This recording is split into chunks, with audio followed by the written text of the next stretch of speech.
Luc chapitre 14 à partir du verset 15 jusqu'au verset 24.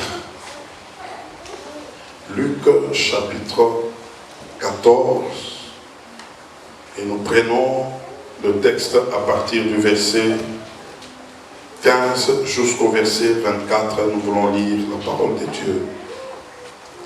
Amen.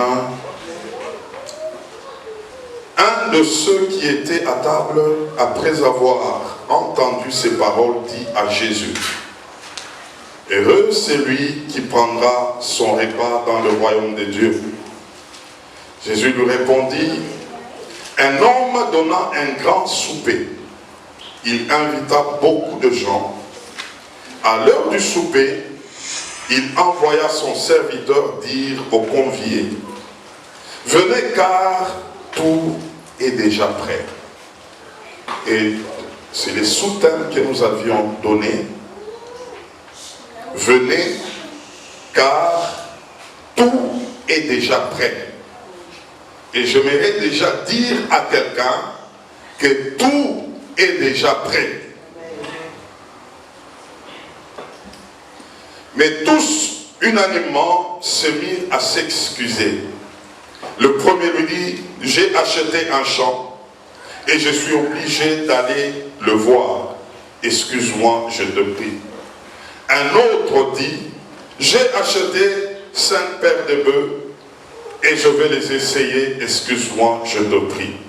Un autre dit: je viens de me marier et c'est pourquoi je ne puis aller. Le serviteur de retour rapporta ces choses à son maître. Alors le maître de la maison, irrité, dit à son serviteur: va promptement dans les places et dans les rues de la ville et amène ici les pauvres, les estropiés, les aveugles et les boiteux. Le serviteur dit: maître, ce que tu as ordonné a été fait et il y a encore de la place. Et le maître dit au serviteur: va dans le chemin et les longs de haies, et ce que tu trouveras, contrains-le d'entrer, afin que ma maison soit remplie. Car je vous l'ai dit, aucun de ces hommes qui avaient été invités ne goûtera à mon souper. Amen. Alléluia. Comme je l'ai introduit, sois attentif ce matin. Le Seigneur va te parler. Le Seigneur, dans sa manière de faire les choses, il profitait des occasions où des gens pouvaient se retrouver dans des circonstances et le Seigneur pouvait leur parler. Et ici, dans ce texte, le Seigneur était invité quelque part et il était avec ses disciples. Ils sont entrés dans une maison pour manger. Ils ont mangé et après ils devraient se déplacer. Et pendant qu'ils voulaient se déplacer, il a profité à donner une leçon importante au sujet des fêtes.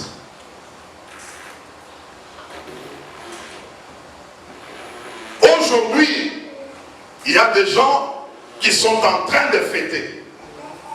Il y a d'autres encore qui vont fêter. Il y a des gens qui ont déjà préparé des choses pour inviter d'autres personnes chez eux. Il y a d'autres encore qui sont invités quelque part. Et j'aimerais te dire ce soir, ce matin, que toi aussi, le Seigneur a préparé un festin. Amen. Où il veut que tu sois cet invité. Amen. Il y a une fête que le Seigneur prépare. Amen. Et le Seigneur veut que tu sois cet invité pour cette fête. Parce que il avait mis tous les meilleurs pour lui afin de t'inviter à cette fête. Et je te supplie ce matin, ne rate pas cette fête. Il y a une grande fête que le Seigneur a préparée. Mais ici dans ce texte, pendant qu'il expliquait, il se fait que le jour de la fête était arrivé. Il dit à son serviteur, va maintenant appeler les invités. Ceux pour qui j'avais préparé toutes ces choses. Va les appeler parce que tout est déjà prêt. Viens pas ton voisin, tout est déjà prêt. Tout est déjà prêt. Alors, pendant qu'il envoie les serviteurs va et il rentre. Il dit au maître que non, tous les invités pour qui tu avais préparé cette grande fête, personne n'est prêt pour ça. Le Seigneur dit, tout ce que j'ai fait, je me suis préparé. J'ai fait des dépenses. J'ai donné de mon énergie. Mais il n'y a personne. Qu'est-ce qui se passe? Est-ce que faudra-t-il repousser la fête? La fête devrait être là. J'aimerais dire que la fête du Seigneur aura lieu. Amen. La fête du Seigneur aura bel et bien lieu. Mais les invités n'étaient pas à la fête. Ah, ça fait mal lorsque on a déjà préparé une fête. Il y a même l'un de vous ici qui a déjà invité peut-être quelqu'un aujourd'hui, le 1er janvier. Tu as déjà préparé des choses et tu t'attends que tes invités soient là. Mais c'est fait qu'à l'heure du repas, le téléphone sort. Non, je ne viendrai pas. Tel autre appelle et dit non, je suis empêché. L'autre dit non, en tout cas moi ça ne va pas, je ne sais pas venir. Quelle sera ton attitude? Quelle sera ton attitude? Tu seras déçu. Tu vas regarder, mais pourquoi? Il fallait me le dire. Il fallait me le dire en avance. J'ai déjà engagé des dépenses. Ah, j'aimerais te dire ce matin, le Seigneur a déjà engagé des dépenses. La fête sera là. La fête sera là. Maintenant, le Seigneur dira, non. Comme les invités, les conviés ne sont pas venus, il renvoie son serviteur. Va dans les rues. Va chercher des pauvres, des infirmes, des aveugles, des gens des liens. Va les chercher parce que la fête doit être là.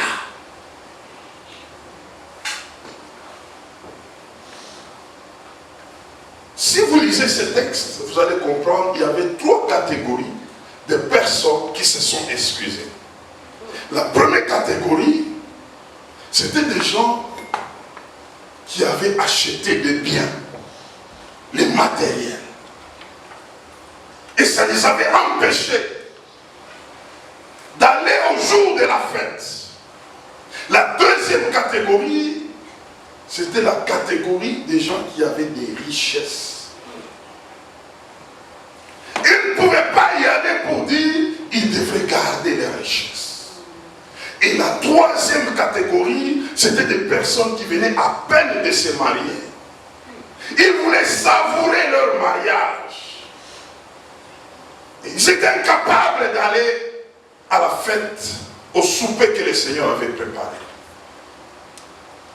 Et je les ai mis toutes ces 3 catégories de personnes dans ce que j'appelle ceux qui ont les soucis de la vie. Les gens qui disent, si je ne fais pas ceci ou cela, comment je vais vivre? Je dois me battre pour vivre. Je dois travailler dur. Mais le Seigneur a déjà préparé un souper pour toi. Il a déjà tout préparé. Mais tu vois quelqu'un en train de chercher à gauche, à droite. Je me rappelle un homme, cet homme c'est Saül. Cet homme de Saül, il gardait les brebis de son père.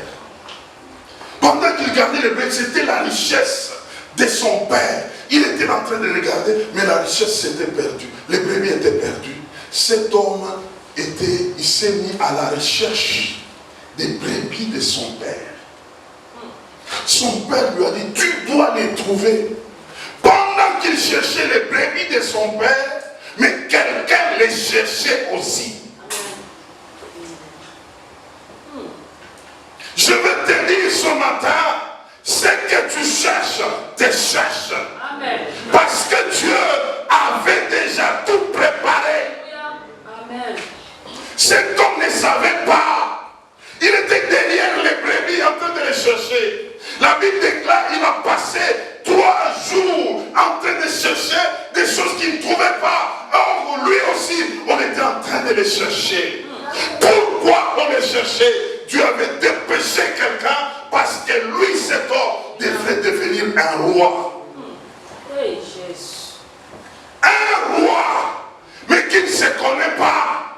Un roi qui est à la recherche des brebis, mais on les cherche pour l'introniser roi. Je te dis ce matin, il y a quelqu'un qui te cherche. Parce que tout est déjà prêt. Il avait préparé d'avance. Mais le problème, tu ne connais pas ce qui est à toi. Parce que tu ne connais pas ce qui est à toi, tu es à la recherche des petites choses pendant qu'il y a des grandes choses qui sont préparées pour toi. Cette année, change ta manière de faire les choses. Parce que tout a été déjà préparé pour toi.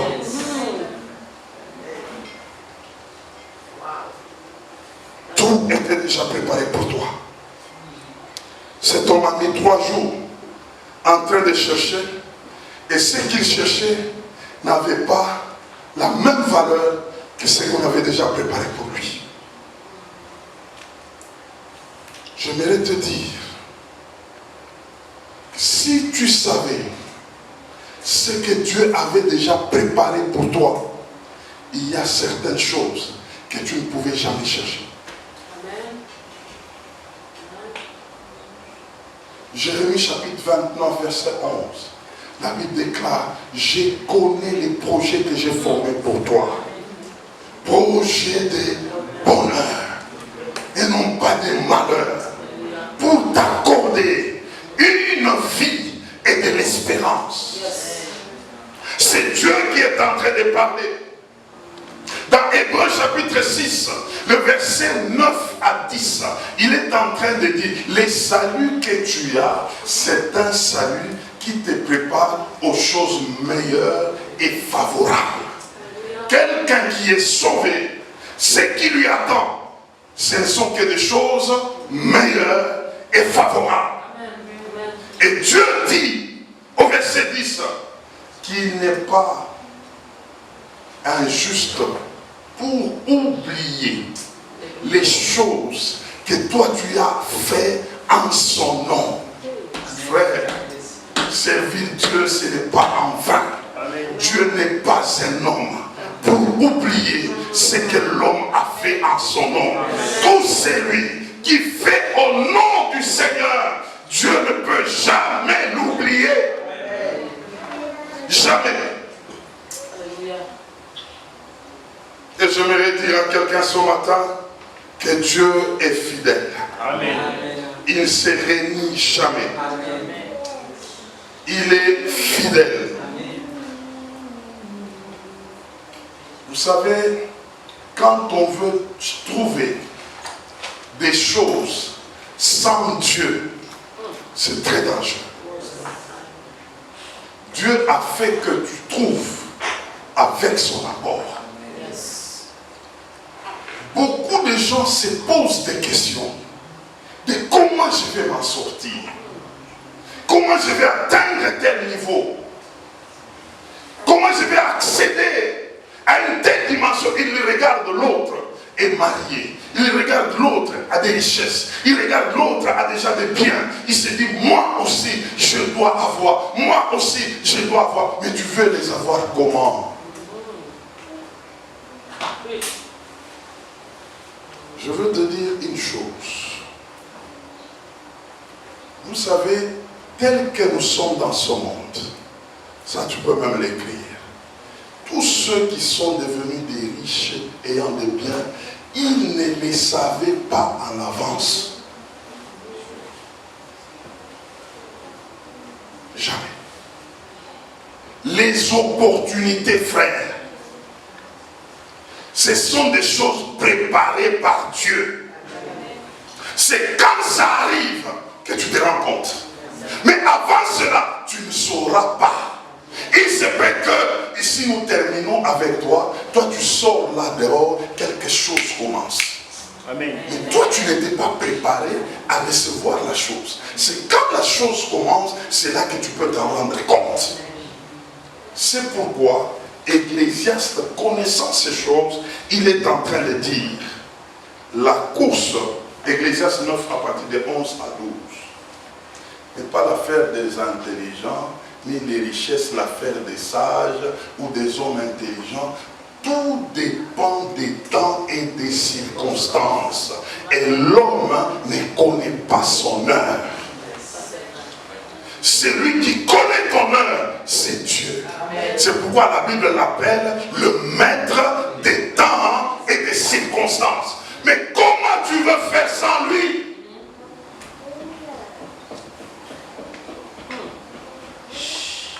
C'est pourquoi les choses vont t'échapper. Je te dis, en cette nouvelle année, fais avec Dieu. Fais avec Dieu. Il connaît ton avenir. Il connaît les temps favorables. Il connaît les moments favorables. Alors, qu'est-ce qui s'est passé? Parce que le Seigneur a vu que ceux pour qui j'avais préparé les soupers sont tous occupés. Tous sont busy.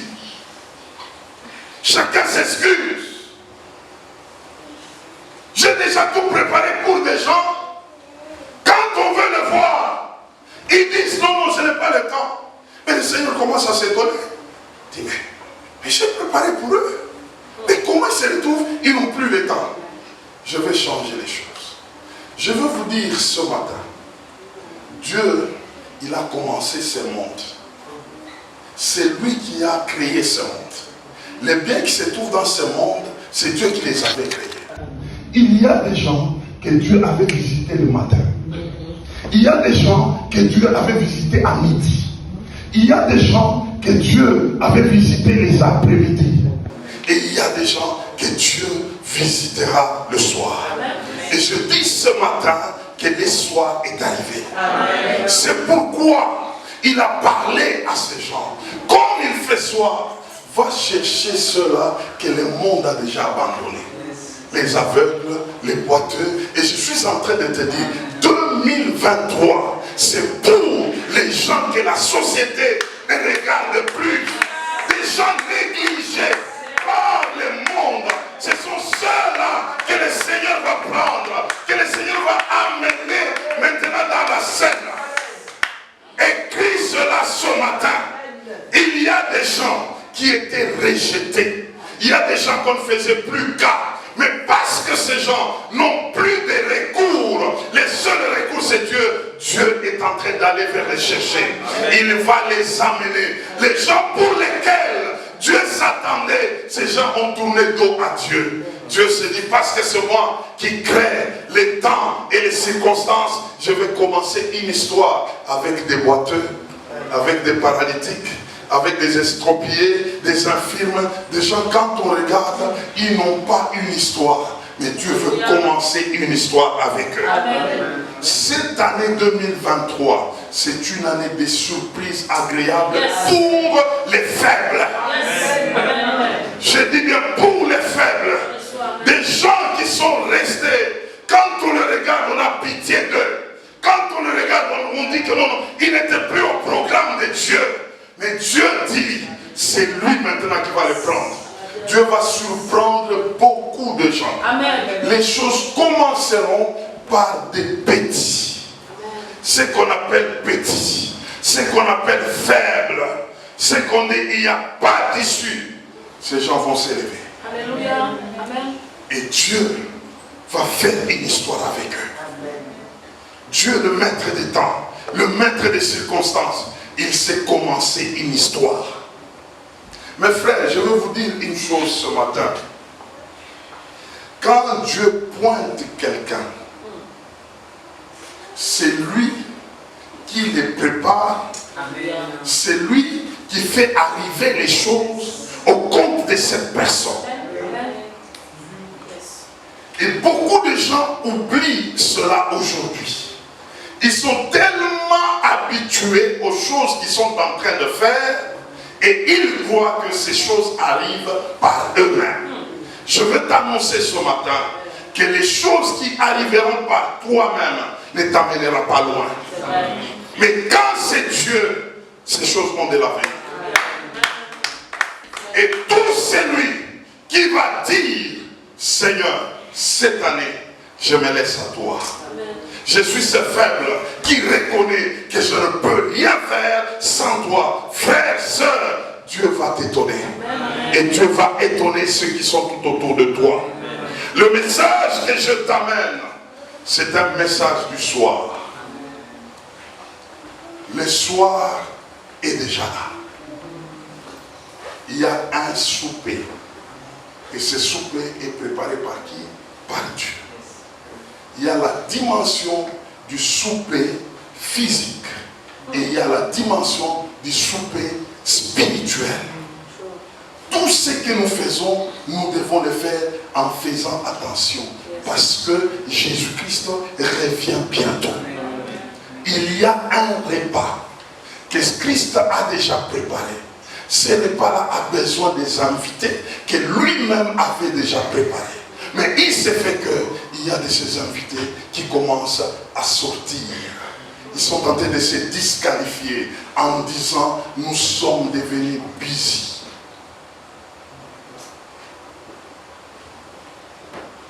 La trompette va sonner.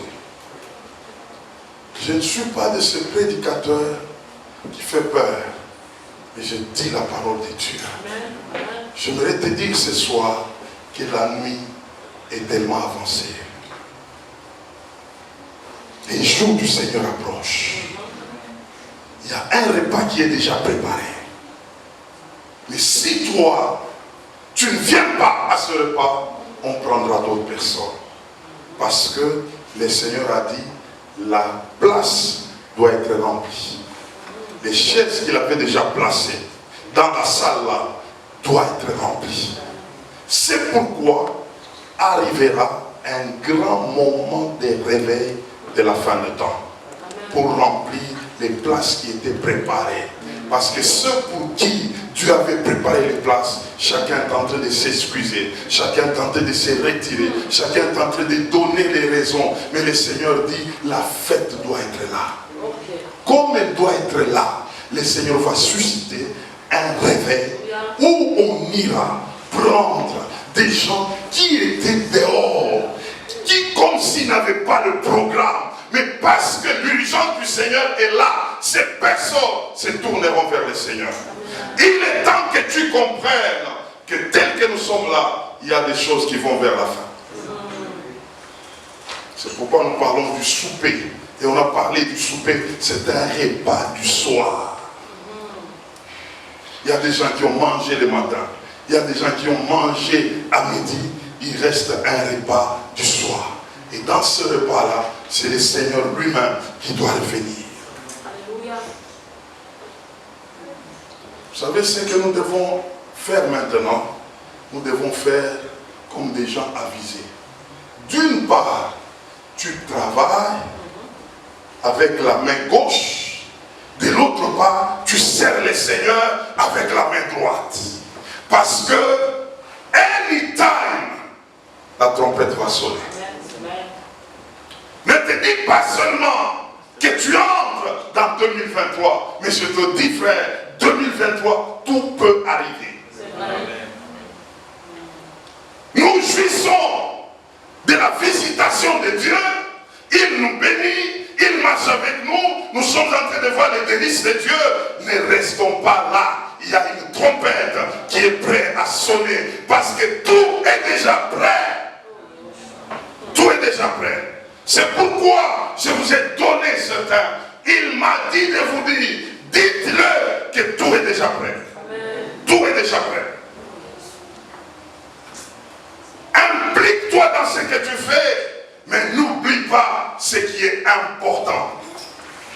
Ce qui est important, c'est la vie éternelle avec Dieu. Ce qui est important, c'est l'éternité avec Dieu. C'est ce qui est important.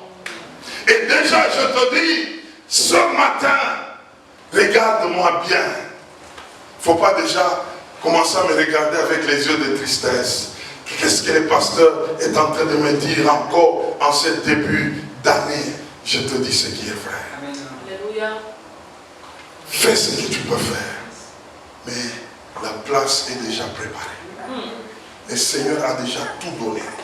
C'est pourquoi quand vous lisez l'esprit de ce texte, le Seigneur était comme quelqu'un qui était irrité. Il était comme fâché, comme pour dire, j'ai tout préparé pour eux, mais ils s'excusent. C'est comme pour dire, il est allé à la croix pour toi. Il n'a pas fait cap de sa vie pour toi. Il a souffert pour toi. Il a tout fait pour que toi et lui, vous soyez dans cette éternité. Mais quand il te regarde, tu commences à t'excuser.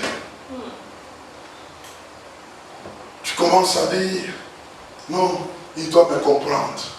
Non, je suis busy. Non, je connais, je sais, je viendrai. Mais le Seigneur te dit, tout est déjà prêt. Tout est déjà prêt. Je vous dis, mes frères, préparons-nous. Travaillons avec une main pour le monde, mais ne travaillons pas avec deux mains. Une autre main, mettons ça au Seigneur. Parce que un jour est comme 1000 ans devant le Seigneur, et 1000 ans est comme un jour. C'est que tout peut basculer à tout moment. Le message que je t'apporte dans cette année nouvelle, c'est de te dire que tout est déjà prêt. Mais ceux qui étaient au programme commencent à s'excuser, commencent à rester, commencent à s'occuper autrement, commencent à trouver des solutions sans Dieu et croyant que tout est en train d'aller. Je te dis, mon frère, ma soeur, il est temps que tu te tournes vers lui. C'est pourquoi Israël, Jésus-Christ avait pleuré sur lui, comme pour lui dire, si tu savais qui c'est lui qui t'avait visité, tu n'allais pas lui tourner les dos. Mais quant à nous, peuple de Dieu, les nations, que Dieu a choisi à la fin de temps, à la 11e heure, bien-aimés, réveillons-nous. Soyons debout. Cette année, comprends mon frère que tout est déjà prêt. Donne le meilleur de toi. Travaille comme tu n'as jamais travaillé pour le Seigneur, parce que tout peut arriver. Tout peut arriver. Tout peut arriver. Je suis en train de terminer mon message qui est ton premier message pour cette année 2023. Que tu ne dises pas un jour, on m'a trompé. Je ne savais pas pourquoi je me suis donné à toutes ces choses au lieu de me donner au Seigneur. Je clôture pour dire ceci. Il y a un an, cet homme de son vivant, il avait une libéralité sans pareil. Il servait les musiciens du monde. Et les musiciens pouvaient même le chanter. Ils donnaient de l'argent comme ça. Quand on le chante, il est en train de les servir. Un jour, cet homme est tombé malade. Cet homme est tombé malade, il allait pour mourir. Et comme le Seigneur est miséricordieux, il a envoyé un de ses serviteurs. Il va lui annoncer l'évangile. Cet homme, le serviteur de Dieu, est allé voir ce monsieur. Il a prêché, le monsieur a accepté le Seigneur. Quand il a accepté le Seigneur, et les souffles partaient. Il allait en train de mourir. Il avait beaucoup de biens. Tous ces biens étaient en train de se terminer pendant qu'il était malade. Il s'est retrouvé vraiment à la fin de sa vie, il n'avait plus rien. Et il devait mourir. Et cet homme a fait un testament. Et ce testament, il avait même laissé à l'hôtel où il travaillait, je ne cite pas le nom de cet hôtel, c'est dans mon pays, un grand hôtel. Il a écrit un testament. Il a dit, ne faites pas comme moi. Quand j'avais tout ce que je pouvais avoir, je ne pouvais pas servir le Seigneur. Jusqu'au dernier souffle, mais le Seigneur, lui, est venu me secourir. Mais moi, je n'avais rien à lui donner. Je suis en train de partir sans rien faire pour le Seigneur. Ne faites pas comme moi. Pendant que vous avez les souffles, servez le Seigneur. Parce que moi, je commence à vous dire ce que je faisais lorsque j'étais païen. Il a commencé à expliquer ce qu'il a fait pour des musiciens qui ne connaissaient pas le Seigneur. Mais le Seigneur est venu les secourir pendant que lui n'avait plus rien à donner en échange. Et comme conseil, il pouvait dire, ne faites pas comme moi. Je veux vous dire ce matin, mes frères, pendant que tu as le souffle, c'est maintenant que tu peux donner le meilleur de toi-même pour le Seigneur. Il te confie à son repas.